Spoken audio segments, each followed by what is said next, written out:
یہ کہانی ہے تین دوستوں کی، رمضان، رفیق اور مہتاب۔ یہ تینوں ایک کمرے میں بیٹھے ہوتے ہیں اور رمضان اور رفیق شطرنج کھیل رہے ہوتے ہیں، جبکہ مہتاب ایسے ہی بیٹھا ہوتا ہے۔ شطرنج کھیلتے کھیلتے ان کا ایک شطرنج کا مہرہ غائب ہو جاتا ہے۔ بڑے پریشان ہوتے ہیں کہ شطرنج کا مہرہ کہاں گیا، لیکن تینوں دوستوں کا ایک دوسرے کے لیے دل میں بہت زیادہ احترام، عزت ہوتی ہے۔ وہ ایک دوسرے کو کوئی بات نہیں کرتے اور کہتے ہیں کہ پتہ نہیں شطرنج کا مہرہ کہاں چلا گیا۔ وہ چلے جاتے ہیں دربار میں اور جا کے وہاں کے وزیر کو یہ واقعہ بیان کرتے ہیں۔ چونکہ ان کی دربار میں اچھی خاصی ہوتی ہے، وہ امیر ہوتے ہیں اس علاقے کے تینوں دوست، تو وزیر ان سے کہتا ہے کہ یہ معاملہ بہت پیچیدہ ہے کہ شطرنج کا مہرہ کہاں گیا، آپ قاضی صاحب کے پاس جائیں، قاضی صاحب سے یہ معاملہ حل کروائیں۔ وہ قاضی کے پاس پہنچتے ہیں تینوں دوست اور ان کو واقعہ بتاتے ہیں کہ اس طرح میں رمضان اور رفیق شطرنج کھیل رہے تھے، مہتاب ہمارے پاس بیٹھا تھا، تو شطرنج کا مہرہ غائب ہو گیا، ہمیں سمجھ نہیں لگ رہی تینوں کی کہ شطرنج کا مہرہ گیا کہاں ہے۔ تو جو قاضی ہوتا ہے ان کی طرف دیکھتا ہے اور کہتا ہے کہ میں آپ کو ایک کہانی سناتا ہوں۔ کہتا ہے کہ دو دوست ہوتے ہیں، دونوں ہی کاشتکار ہوتے ہیں، سجاول اور کاشف۔ ان کا آپس میں بہت زیادہ گہرا رشتہ ہوتا ہے، وہ ایک دوسرے کے دکھ سکھ کے ساتھی ہوتے ہیں، ان کے فیملی ریلیشن بہت ہی زیادہ اچھے ہوتے ہیں۔ تو کھیتی باڑی کرتے ہیں تو ایک دوسرے سے وہ جدا نہیں ہوتے، سوتے کھاتے پیتے جاگتے اکٹھے ہیں۔ تو ہوتا کیا ہے کہ سجاول کا ابو سے کہتا ہے کہ فلاں علاقے میں، فلاں ملک ہے، اس میں ہماری کچھ زمینیں ہیں، آپ جا کے وہاں کاشتکاری کریں۔ وہ علاقہ بہت ہی زیادہ دور ہوتا ہے، تو سجاول اپنے باپ کی بات مانتا ہے اور چلا جاتا ہے۔ وہاں سفر بہت زیادہ لمبا ہوتا ہے، لیکن وہ جب کاشف سے ملتا ہے اور ان کو اس بارے میں بتاتا ہے کہ میرے والد صاحب نے کہا ہے کہ فلاں ملک میں ہماری کچھ زمینیں ہیں، جا کے آپ وہاں کاشتکاری کریں، تو میں تو وہاں جا رہا ہوں اور ہماری فیملی بھی وہیں شفٹ ہو رہی ہے۔ تو کاشف بہت زیادہ پریشان ہوتا ہے، کہتے ہیں ہاں آپ کا جانا مجبوری ہے تو آپ جائیں، لیکن ہم خط و کتابت کے ذریعے ایک دوسرے کا حال حوال بانٹتے رہیں گے۔ جو سجاول ہوتا ہے ٹھیک ہے۔ سجاول کہتا ہے کہ ایک بات ضرور ہوگی کہ ہم ایک دوسرے سے کبھی جھوٹ نہیں بولیں گے۔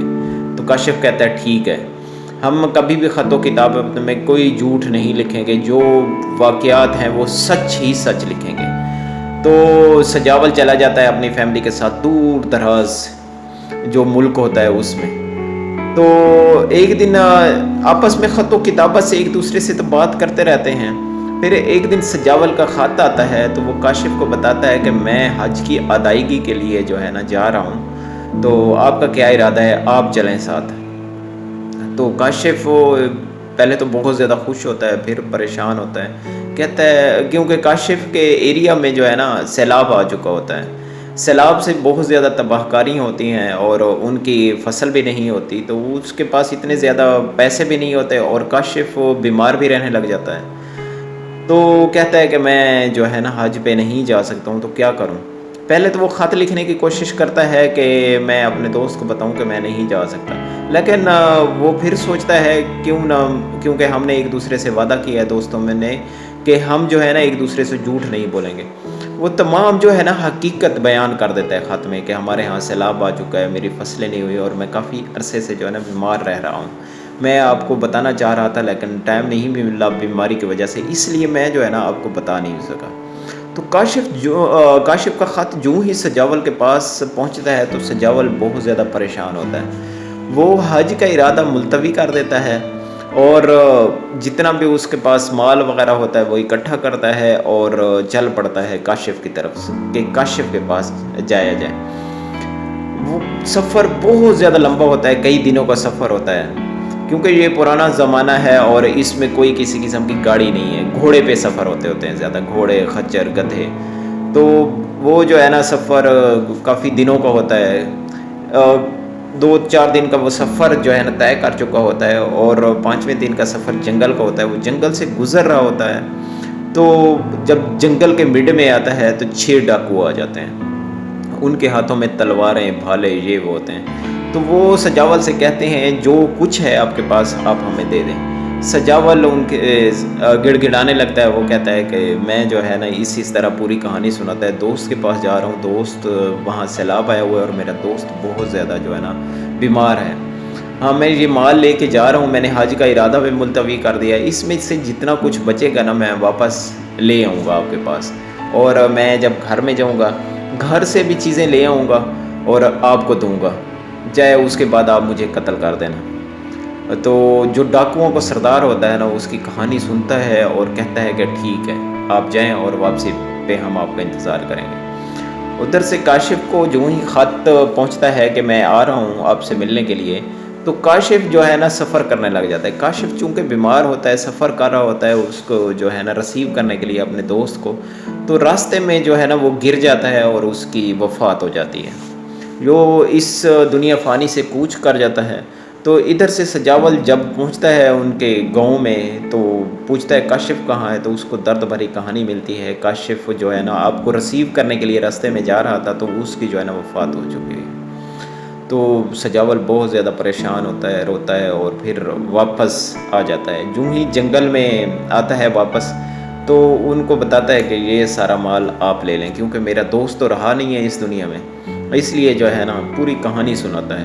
تو اب کیا فائدہ اس مال کا، میں جو ہے نا حج بھی میں نے ملتوی کر دی اور آپ کو وعدہ کیا تھا کہ جو کچھ بچے گا میں آپ کو آ کے دوں گا، یہ آپ لے لیں۔